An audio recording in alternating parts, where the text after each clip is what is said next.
Well, greetings everyone, and I just want to welcome everyone to the webinar. We are still have some folks that are logging in, but we're going to go ahead and get started and start off with just a few introductory and housekeeping items.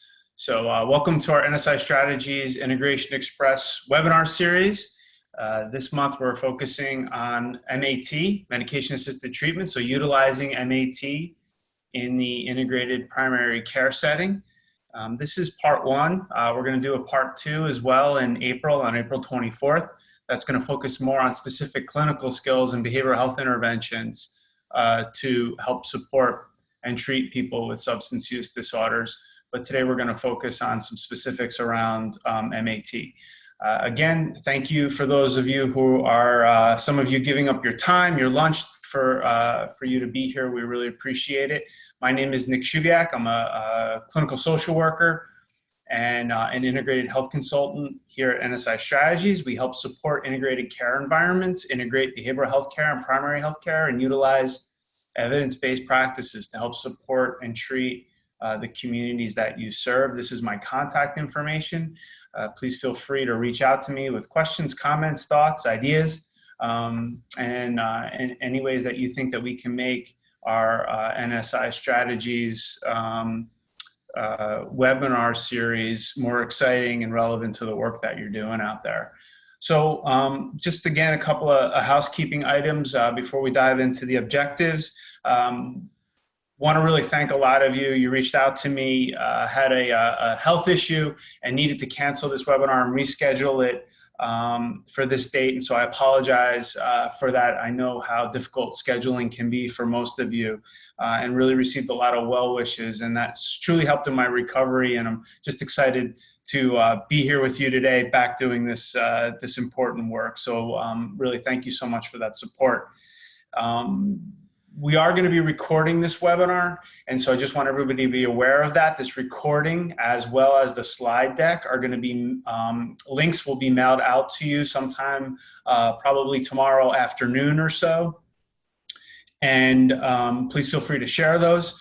You can do with them what you may. We are going to have a Q&A section after our presentation, so feel free as I'm presenting to go ahead and type stuff in the chat box or the Q&A section. You can use that. I'm going to stop at the end and we'll dive in and to get into some discussion. But you don't need to only just put questions in there, but if you have comments or thoughts or experiences in your own practice in doing some of this work, we love to hear that stuff. So please feel free to share what you want in there. And at the end, there will be a quick questionnaire. It's just a couple of questions. We really appreciate your feedback. And so if you can help support us by filling that out, that would be great.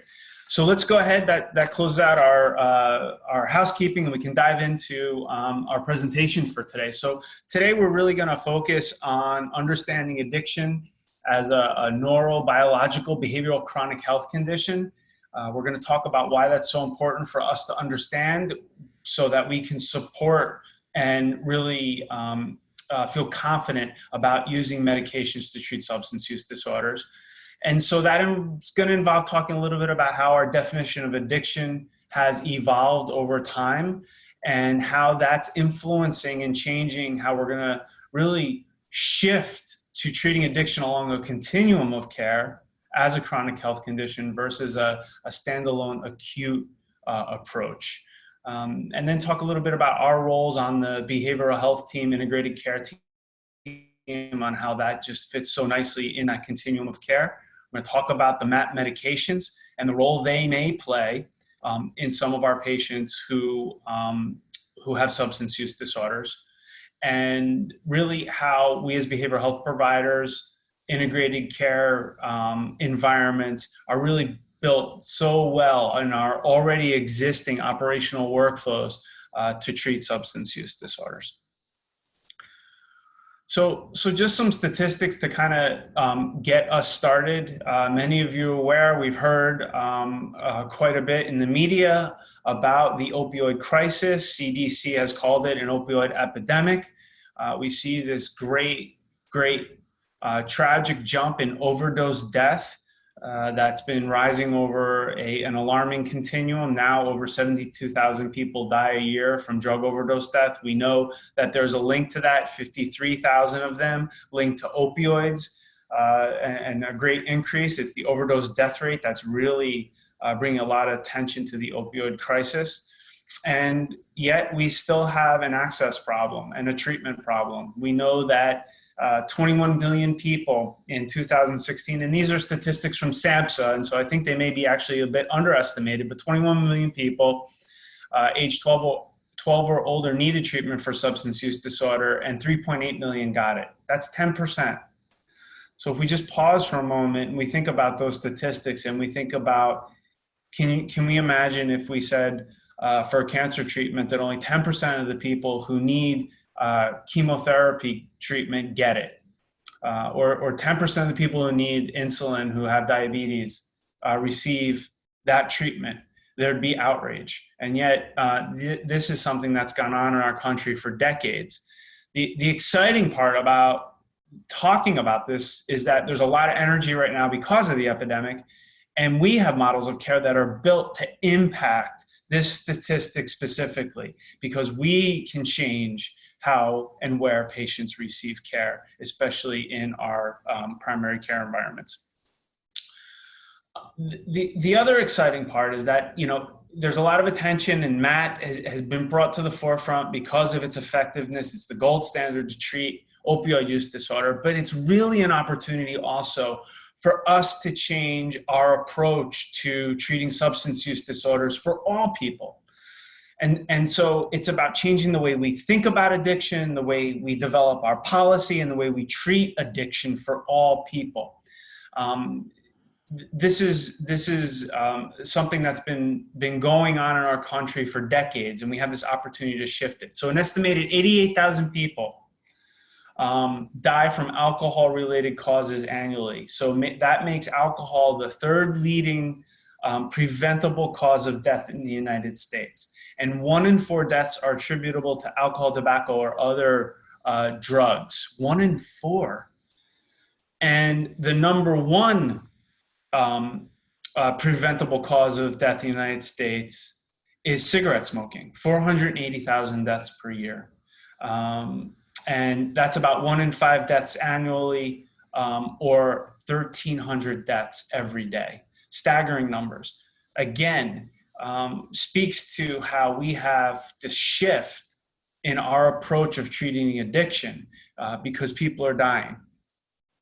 So what I'm going to ask us to think about as I go through this next part of the presentation is to really think about our beliefs and our perceptions about substance use disorders, and to think about how and we're not sharing this is a private personal experience, but to think about what conjures up, what beliefs we have about people with substance use disorders and addiction, and also our perceptions, what images come to mind, because these two factors are so influential in our policy, in the way that we treat addiction.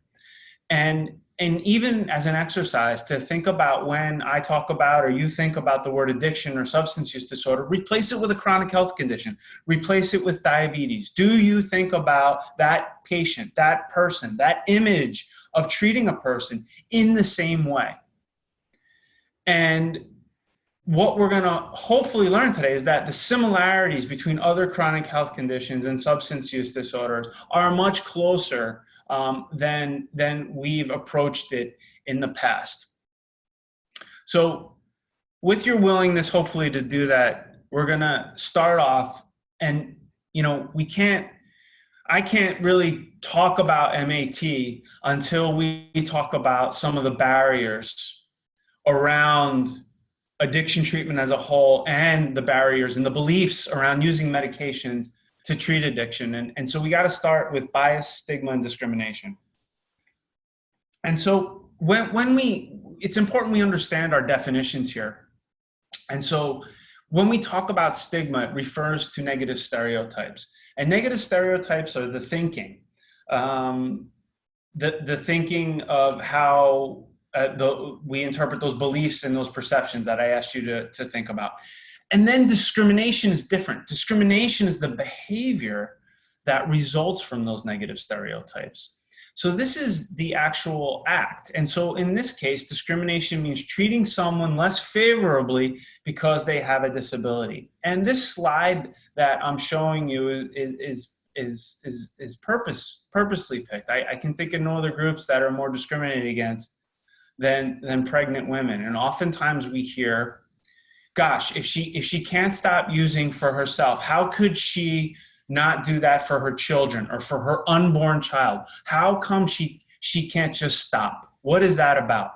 And it's important for us today to go over some information that's going to help you feel confident to field that question, to field not just that question, but those statements that are made in the community, in our culture, and also maybe in our own organizations.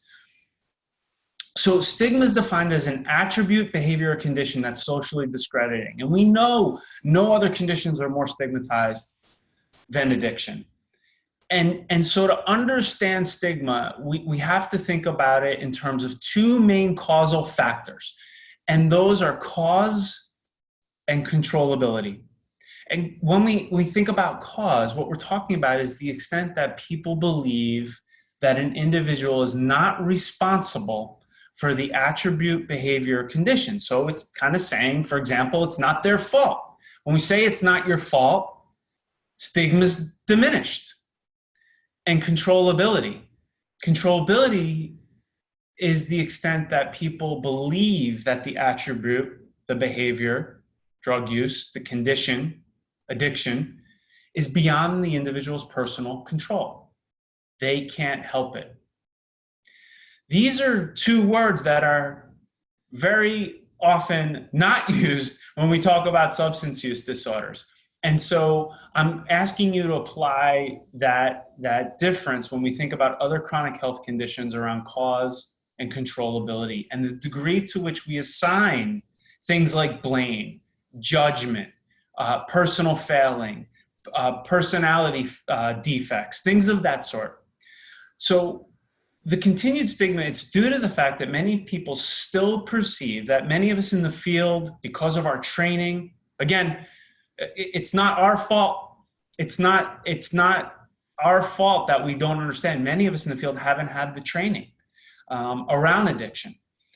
But it's that many people still perceive addiction as a choice, and that addicted individuals really can control it. If they wanted it bad enough, if they really cared about their family or themselves or their job or whatever comes after that, if they really cared statement, why can't they just stop? So let's find out a little bit behind the answer to that. So I love this slide. I'm guessing that some of you in the audience listening remember the famous commercials that we saw. This is holding up an egg. This is your brain. This is your brain on drugs, and your brain gets fried. And this connects to the old scare tactics of really talking and trying to scare people away from drugs, which has no evidence base. We know that this approach doesn't work.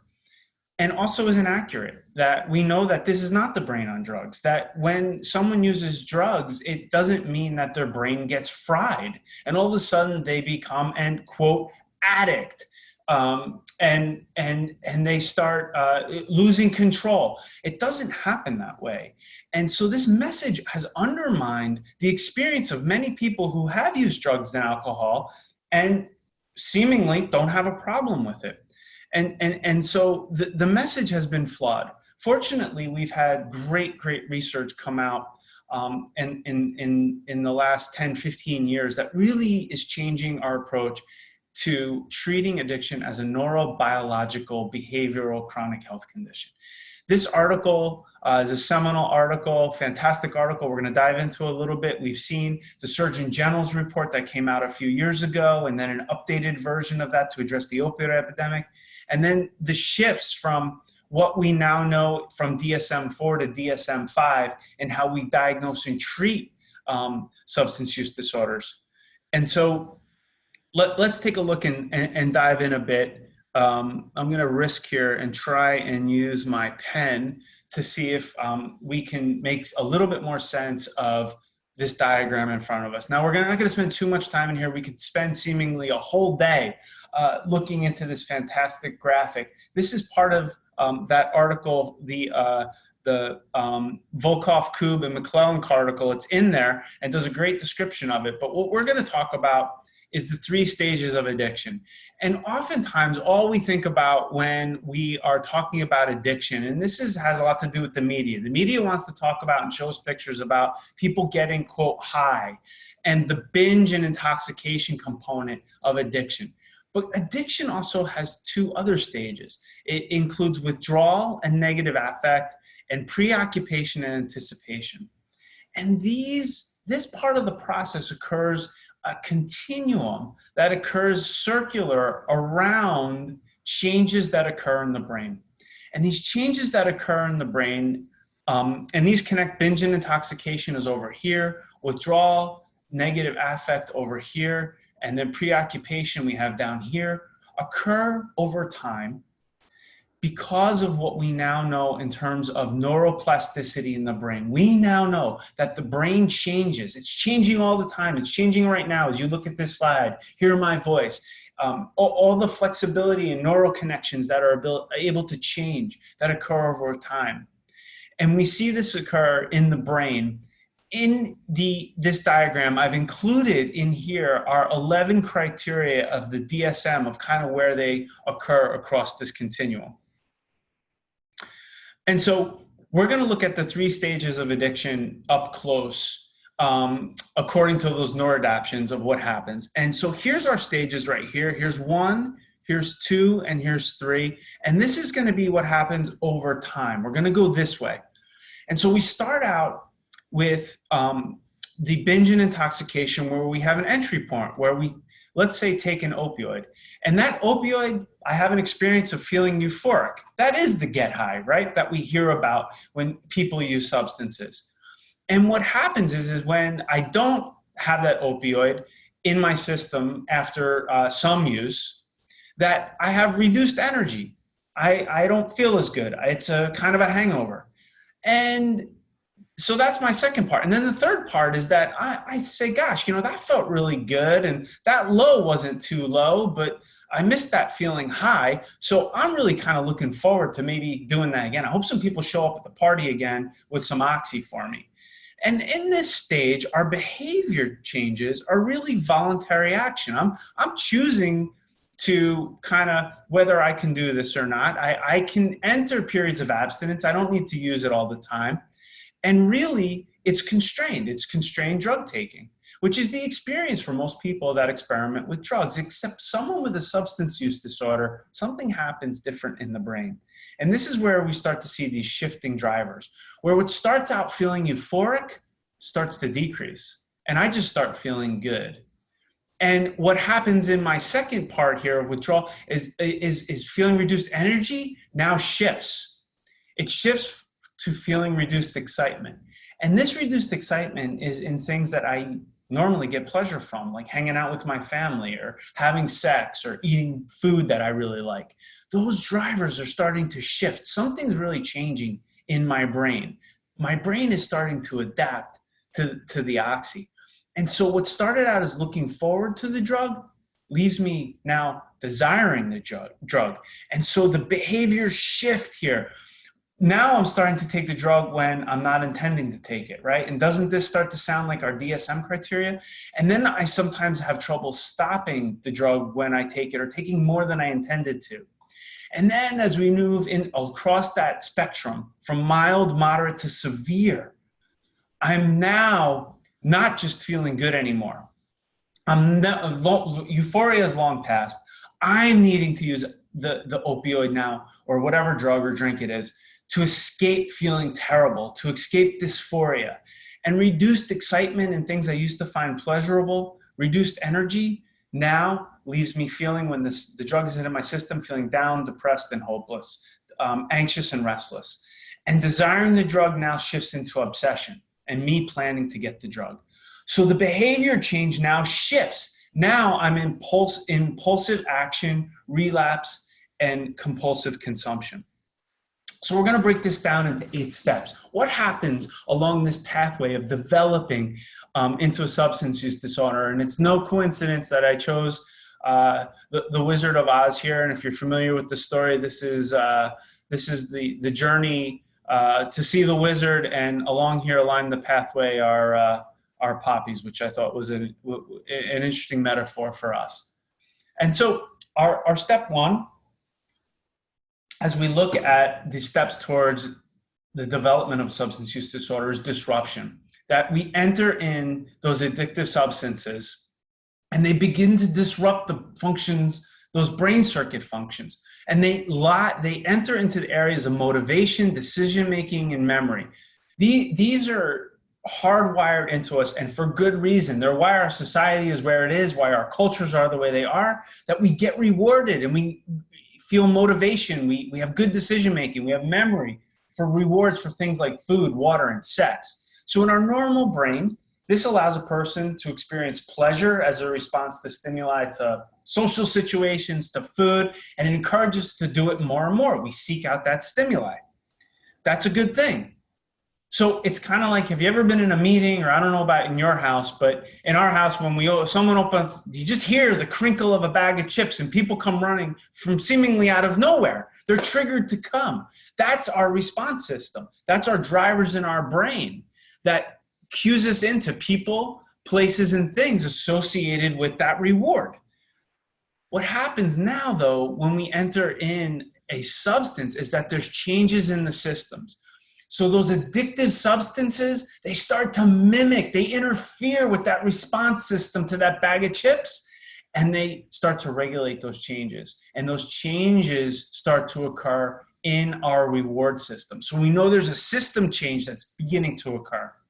So those changes in our systems also connect to our cues and our triggers. So those connections in that dopamine release and the memory circuits that enable us to remember those people and places and things that are associated with reward are now shifting from food and reward to now the substances.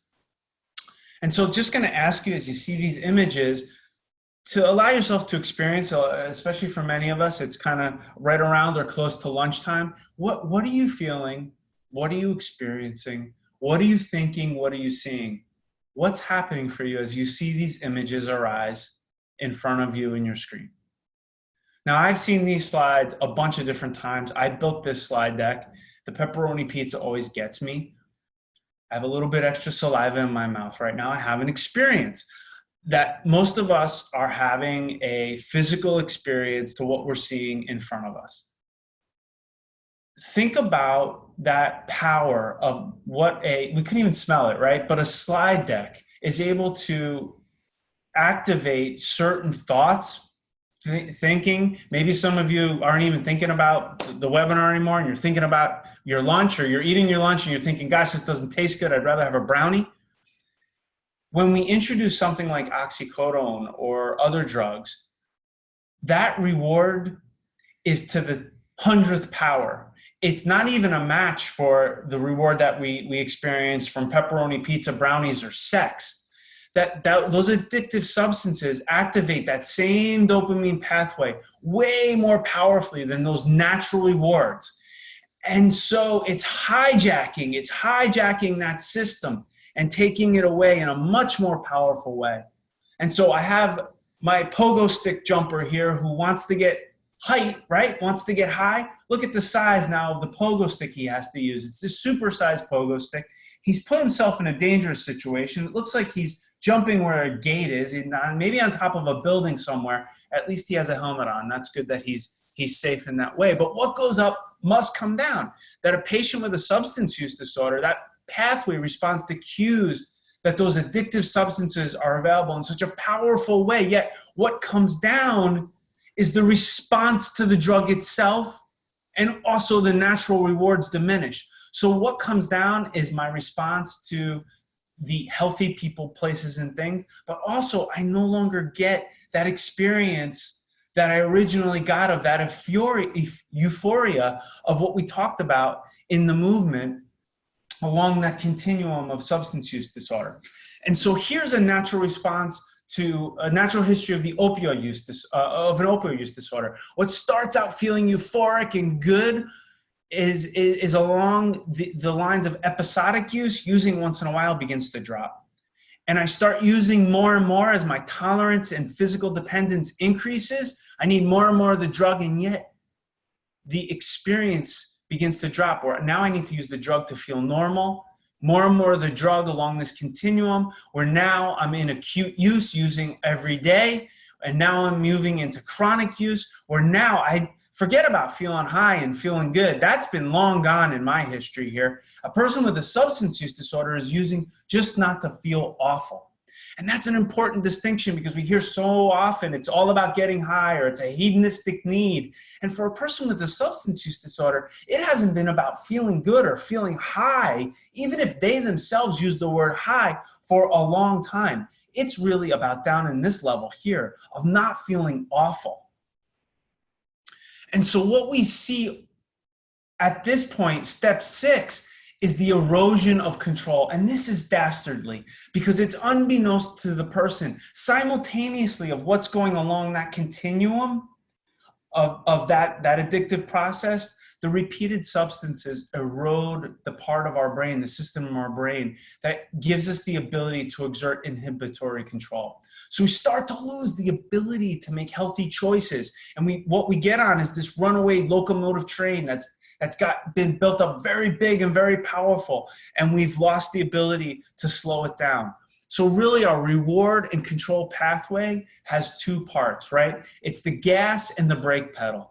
And it taps into our survival part of our brain. That go part, which is the old part of our brain of survival. Here in our hierarchy of needs from Maslow, this bottom part here, and the stop part, our ability to shut down the do it more message. The do it more message, we lose that ability to control that. So our altered brain chemistry from a substance use disorder, what happens is the go circuits become overactive, right? It's like hitting the gas pedal at the same time cutting the brakes, where the stop function becomes dysfunctional. So I ask you to think about, again, cause and controllability. If my brain is changing because I have a substance use disorder, is it my fault? Is it my control? Is it my choice if my brain has taken away my ability to do that? And so I miss the traffic sign. I can't see it. I miss the sign that the bridge is out ahead. And so if you think about this in Maslow's hierarchy of needs, if you think about if we dropped some of you off in the mountains in the dead of winter and it's below freezing and you don't have a jacket on, and we ask you that you have to hike back miles and miles and miles to get back to your home. And it's going to take you hours and hours. And along that pathway, you see a house. And you see a house with a light on. And you know that there's food in there and there's warmth in there. Think about what you would do to get into that house. Probably anything you had to do. Whether it was being charming to the owner to let you in, begging them. And if they refused entry because you were going to die out there, maybe you'd break down the door or worse. Because that's what it's like for a person with a substance use disorder. That's the part of the brain that is hijacked. Physiological needs and safety needs. It's that old survival part of the brain. That's how strong it is. And so asking someone to just stop, are we even asking the right question? Is it a realistic question? And the answer, what the science tells us, is no. So step 7, both the increase and decrease over time, right? Over time, substance use related cues, they become stronger. It becomes the only thing we can think about, more salient. Drug cravings become more compelling, and at the same time, we lose the ability to inhibit impulse control, and that high that is experienced is diminished. And that's the combination of those dynamics, which equal the erosion of voluntary control. And this is the path that leads to many of the impairments that we see in the criteria for DSM-5. So when we define addiction, we now know that our definition of addiction has changed. We look at it now as a primary chronic health condition of brain reward which now makes sense to us looking at the science, motivation, and memory. And it's the pathological pursuing. We understand the pathology now because it's robbing and bending into those components of the brain of reward and or relief. And this is the key piece, right? It's not about getting high. It's about relief from feeling awful. And so it's an inability, we know by definition, substance use disorder is an inability for many people to consistently abstain, to control cravings, diminished recognition of significant problems with one's behavior, relationships, and dysfunctional emotional responses. And yet many times in our history of addiction treatment, we've blamed and held people accountable for doing things that by definition we know they are compromised.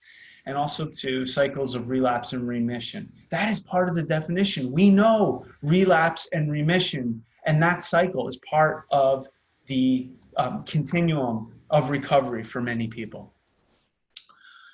So connecting to that, it's important to understand that when we talk about our terms of addiction and dependence, that we know the difference between those, that this is the common name associated with a severe substance use disorders, and it's associated with compulsive or uncontrolled use of one or more substances.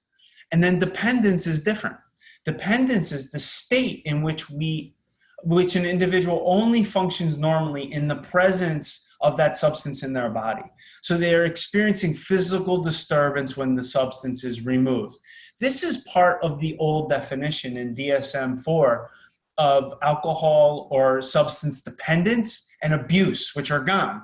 Yet it certainly remains, unfortunately, part of the mix-up when we talk about substance use disorders and addiction. So a person can be dependent on a substance without being addicted. And we also know that that dependence can sometimes lead to addiction.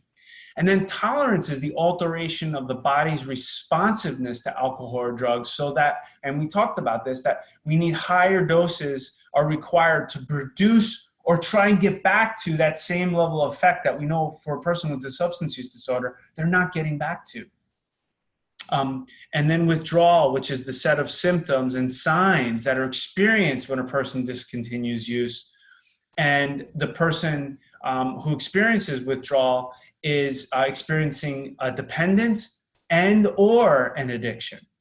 And so they can experience in withdrawal negative emotions like stress, anxiety, depression, and physical effects like nausea, vomiting, muscle aches, cramping, things of that sort. And often symptoms of withdrawal, if not treated and left unattended to, which is why MAT is so important, is going to lead a person back to use a substance again. And so again, connected with our cause and controllability, the evidence-based perspectives on substance use disorders that we know half the people who have a substance use disorders, that is conferred by genetics. And so again, is that their fault? And most people who use drugs and alcohol do not develop an addiction. We know that if we gave 100 people in a room heroin for a month or so, 80% of those people would start to experience a lot of negative consequences. Their spouses would say, you got to stop this stuff. They're in threats of losing their job. They're in trouble with the legal system. They say, okay, this is going to be hard, but I'm going to put this away. And they can stop. Yet 20% of the people have the same experience. They're in trouble with the law, with their family, with their partners. They want to stop, but they can't. And their use continues. And that's because they're different. They have a substance use disorder. And yet there's a continuum. There's a bias out there in our country because 80% of the people can stop. So why can't you just stop? It was hard for me. I know it's hard for you. And that's not about a lack of will. That's because they're different. They have a substance use disorder. And the other tricky part is that erosion of voluntary control, it's unaware. That people who have a substance use disorder, it happens incrementally. They don't know that they're losing control, that their thinking is impaired. And so most people who have a substance use disorder are using drugs against their will. It's doing something that they no longer want to do. It's really going against their own sincere, genuine desire not to use the drug or the drink despite those severe consequences. So it's that radical decay, that ability to regulate their impulse control despite the threat of harm, right? Our guy on the pogo stick, he's up on this big pogo stick on top of a roof somewhere near a fence. It's despite the threat of harm, he still continues to use. And so this is bringing together our question, our answer. Why don't those people, why doesn't that pregnant woman stop? Well, here's our answer. And now we understand it because we've looked at the science, is that functional and structural changes in the brain affect the neural circuitry of impulse control, of judgment, of reward, of memory, and of motivation. And that's why it's different for a person with substance use disorder. And we need to change our treatment. And part of that has happened with our switch from DSM-4 to DSM-5, where we no longer use Axis 1. And you may remember some of us using substance dependence in DSM-4 and substance abuse. Abuse and dependence are gone.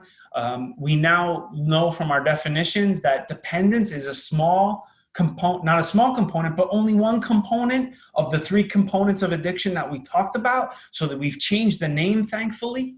It's not just about physical or emotional dependence. There's many other components to addiction that we have to treat. And it's also not about abuse. This is not about choice. And please help that word get going. If you're using the word abuse or abusers or substance abuse, we need to move that because it impacts the way we think about, judge, treat, stigmatize, and discriminate against people with substance use disorders.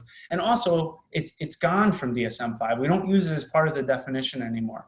We now use diagnosing across a spectrum of 11 points of criteria from mild, moderate to severe. We've added in, can you believe it, that it's, I think 2013 it was, DSM-5 came out, that drug cravings were added. That wasn't even in DSM. So we are behind in what many of us knew in the field for a while, the importance of addressing drug cravings. And it's why MAT is so important. So we now know that substance use disorders, and again, this slide, it goes against really what and how I was taught in my early training as a social worker to treat substance use disorders. This very well may have been the core component of a treatment plan with some of the patients that I worked with earlier in my career. But we know from SAMHSA, the evidence base tells us that substance use disorders is not about a moral or spiritual failing. It's not about a lack of will or responsibility. It's not a character defect. There's no such thing as an addictive personality type, and it does not have personality components. And again, this is really shifting away from how we've thought about, been trained, and think about addiction in the addiction treatment field, is that it does not have personality components such as denial, which we talk about a lot, rationalization, evasion, defensiveness, manipulation. These words are big in addiction treatment, or resistance, or any other abnormally robust defense mechanisms compared to anyone else with chronic health conditions. And this in a lot of ways was some of the main components of what I thought were important to address in recovery. It doesn't mean that for many folks that these are not important components of a personal recovery plan. However, they are important that we take them out of how we judge and perceive people with substance use disorders. So now that we, for many of us, it's a review of the neurobiology of addiction, but it's important for us to also become champions of being able to talk about addiction in this way. And it really speaks to the strength of our approach in the integrated care team. And we have such an opportunity of using our expertise in integrated care settings in the same way that we treat other chronic health conditions like diabetes, hypertension, chronic pain, sleep problems, all the things that we work with and support in our primary care milieu is applicable to addressing substance use disorders. And so one of those things is the introduction and implementation of using medications. And MAT is an acronym. A lot of times we use medication-assisted treatment or therapy. Some people, myself included, wonder why, it's medication-assisted treatment. I like using medication addiction treatment. Really, it's bringing the combination of these three components together of utilizing medications, utilizing recovery supports, and utilizing behavioral health interventions, psychosocial supports together to allow patients to utilize from these three components what works best for them. And when I talk about MAT, the medications that we're talking about mostly for opioid use disorder, but these medications can also be used, naltrexone can be used also for alcohol use disorder, are methadone, buprenorphine, and naltrexone. Buprenorphine is also known as Suboxone. And we're going to go through these medications and talk a little bit about some of their strengths, some of their advantages, and some of the barriers that are unique to each of these medications. And so methadone here is what's called a full agonist, and it fully occupies the mu receptor. This is a receptor in the brain. It's called the mu receptor. It's an opioid receptor. And you can see in this picture how methadone enters into the brain and fully fills that mu receptor. And it helps lessen the painful, awful symptoms of opioid withdrawal. So it helps when patients are no longer taking opioids. And the wonderful added effect is that it blocks the euphoric effects of opioids and other opioid drugs and helps keep patients safe from overdose. And so it acts in a way that fully occupies that mu receptor. And then buprenorphine is a partial agonist. And what that means is that it doesn't, like methadone, fully occupy the mu receptor. And so as a result, buprenorphine has what we call a ceiling effect, which means that it affects, they plateau. So it occupies our opioid receptor here, but plateaus off. And that is a wonderful feature of Suboxone because it makes sure that no matter how much opioids I use, I will be plateaued off and not experience any added effects. It also keeps me safe from overdose. And then naltrexone works differently. Naltrexone is typically given in a shot form. And it's given typically once a month, lasts for 3 to 4 weeks, depending on the patient. And it's what's called an opioid antagonist.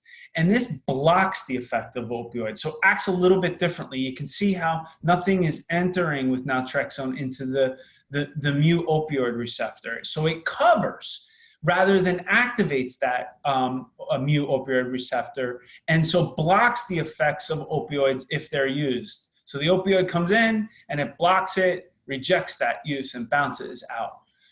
I think because it's looked at as a blocker, that there's a bias, especially in the criminal justice settings, that naltrexone is better because people who use naltrexone aren't getting high. And that's a myth. It's just not the science of how these medications work. These medications work differently and really need to be chosen according to what is most effective for the patient, not what the prescriber is most comfortable with or the judge or the criminal justice system, but what's most effective to help keep the patient safe. These medications, especially Suboxone and methadone, we know that if we were prescribing and utilizing these in the interventions, we could, in a way that was more effective and had better access, we could cut the death rate in half. And so these medications help keep patients safe from overdose death.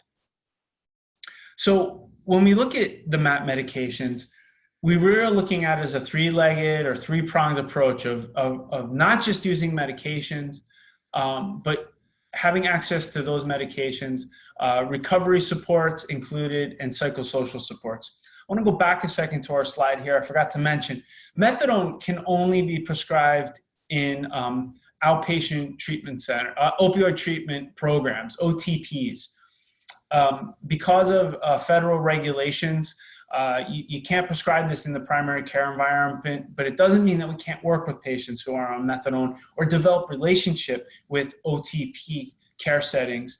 And so that's certainly a great barrier to utilizing one of the best medications that we know and has the highest evidence base of helping treat opioid use disorder. Buprenorphine has some limitations in that for prescribers to use Suboxone or buprenorphine, they must complete a waiver training. And then there's some limitations on their license where they elevate and are capped off with limited numbers of the patients that they can treat. So that certainly is a barrier for some providers. Naltrexone, a little bit easier. Most people, most providers, prescribers don't need a special waiver to use naltrexone for either opioid use disorder or for alcohol use disorder. However, people who want to try naltrexone need to be opioid free. And so that means typically waiting 5 days, sometimes more, sometimes a little less, before we can introduce naltrexone. Because if you use naltrexone, it'll put the person into severe immediate withdrawal. And so, you know, someone who has a substance use disorder, especially in the components that we talked about, problems with impulse control, can't stop using, being able to bridge that gap to induction can really be a real big barrier. That's me trying to write induction. I can't do it with the mouse, but that's what I was trying to write. So back to the advantages of using these three medications. When we talk about MAT, I'm always talking about it in the three legs, the three components of MAT, which is the medications, recovery supports, and the psychosocial support. And we know the evidence base supports these medications to reduce the overdose death rate, reduce the risk of overdose. It reduces other drug use, it reduces injection behavior, and reduces criminal behavior. And so our integrated care environment is ideal because we are used to using medications to treat other chronic health conditions. We're used to bringing in psychosocial supports where our patients are open to things like 12-step recovery or faith-based supports or other social supports. And we also provide behavioral health supports, things like activation planning, relapse prevention planning around diet, exercise, behavioral activation planning, all components that we're going to talk more about, bringing in cognitive behavioral therapy, mindfulness-based treatments, all evidence-based that make the integrated care team so effective because I can walk into a health center and get all three components under one roof.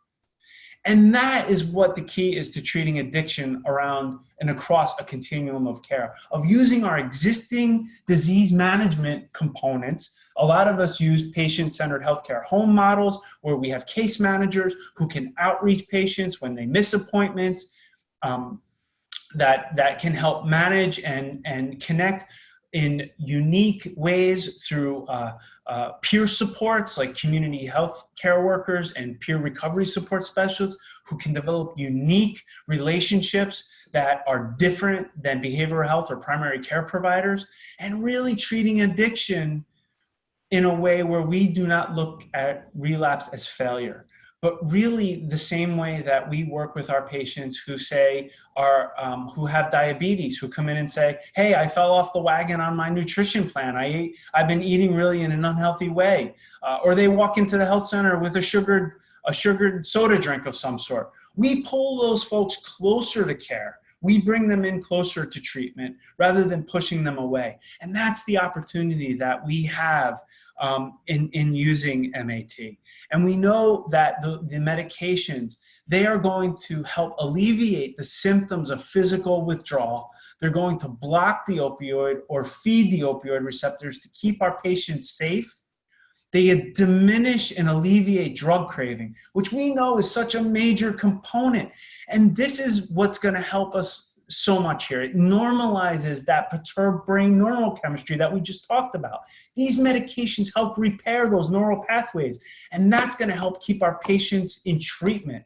which is one of the major obstacles that we know we have when working with people with substance use disorders, helping stay connected. And we're so good at that in integrated care settings. And we can utilize medications to support recovery, to support engagement in care.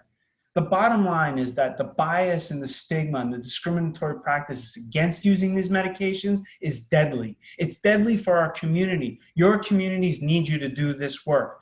It's the leading cause of accidental death in the United States. These medications can cut that death rate in half, and you're built to do this. So I have to just pause for a moment. I'm not saying in addiction treatment that people need to be on these medications forever. That yes, addiction fundamentally is a brain disease, and it's not just a brain disease. It also is developing and building recovery capital for our patients. MAT is a support to that. It's a doorway to help our patients and help us help our patients engage in rebuilding those domains of recovery capital, socially, reconnecting with family and their social networks, physically, the tangible assets, getting back to work, their intangible assets, those human components of building back their ability and capacity to manage their lives. And then culturally, what it is that's important to them, their values, their principles, and their beliefs. And so we are built to change in our country how we treat substance use disorders and to treat addiction like all other diseases. That's preventable and that's treatable, how it changes our biology. And if we leave it untreated, it can last a lifetime. And for many of our patients, lead to death. So I'm gonna go ahead and jump into some, it looks like we have a little bit of time left for some questions. If you do have some questions or some thoughts, please feel free to put those in the chat. I see some in there already. But we're gonna have a webinar on April, I think it's the 24th. Yeah, I'll check that, 24th, on specific strategies to effectively treat substance use disorders and support recovery. So how to support our patients along that behavioral health component. We're going to look at specifically using cognitive behavioral therapy, and we're designing this, right? For us as behavioral health providers, assuming that, like I mentioned earlier, we didn't get the training that we needed to effectively treat addiction. However, we've gotten training in cognitive behavioral therapy so we can tweak and modify our approaches in the way we have just great skill sets in behavior activation planning for, say, depression. We're gonna talk in this webinar how to tweak that in addressing substance use disorders. So we're gonna talk about CBT, mindfulness, and relapse prevention planning, and really looking at our treatment structures that align with what we now know about the science. Expecting someone who has a substance use disorder, knowing what we know about the shifts in the drivers in their brain, the lengths of sessions. We're going to talk about the attention and memory, scheduling structures and breaks, which is going to talk about attention, memory, and focus. Increasing session frequency, how we have the flexibility to think outside our old, antiquated models and change the frequency of how we address substance use disorders in an integrated care setting. And using multimodal approaches. So there's a link. We're going to be sending you an email again that will come out sometime late tomorrow, within 24 hours of this webinar, that you can sign up for that. We ask you to certainly join us, and we're excited. I'm excited to be doing that. So we have a couple of questions in the chat box. There's a question here. Can you speak briefly about the connection between severe mental illness, SMI, and addiction? And I'm so glad you asked the question. We've done webinars, entire webinars on that connection. If that's something that folks are interested in, please email me or call me, let me know. We can put together a webinar on that. But to speak briefly about that, absolutely. That there's a strong component between addiction and not just SMI, but other behavioral health conditions. We know that somewhere between 40 to 50% of the people who have addiction also have comorbidities. They have behavioral health conditions. And so we used to think that we needed to treat those separately. And again, this speaks to the wonderful steps and changes that we're making in our integrated care models. of bringing the ability to treat those comorbidities together at the same time. And the way I was trained is that you can't treat anyone until they're sober. And you don't treat someone for any behavioral health or mental illness until they're sober, because you can't truly identify, diagnose it. And that's wrong. And that's not true. It's not how we approach it. We now know we need to treat both at the same time. And so integrating our approach to treating SMI and addiction at the same time is what we need to be able to do for our patients and for our clients, to treat them at the same time, so that starting medications like depression medications and also maybe an MAT medication is something that we need to have the flexibility and the ability to do. So thanks for that question. I'll go ahead and pause and see if we have any other additional questions that come in on our chat.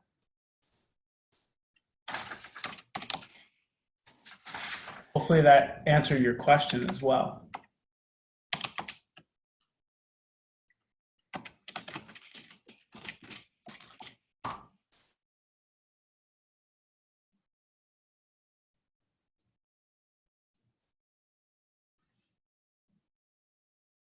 So, okay, thanks. I see that you're leaving now. And I know folks probably have 1 o'clock appointments and things to get to. So I know folks will be signing off. Again, there's a questionnaire at the end of the webinar. I'll ask folks to fill that out. It's just a couple of questions, a couple of clicks. It's really helpful for us to get feedback on how you think the webinar went. And so, again, if people have follow-up questions, thoughts, or comments, go ahead and shoot me an email.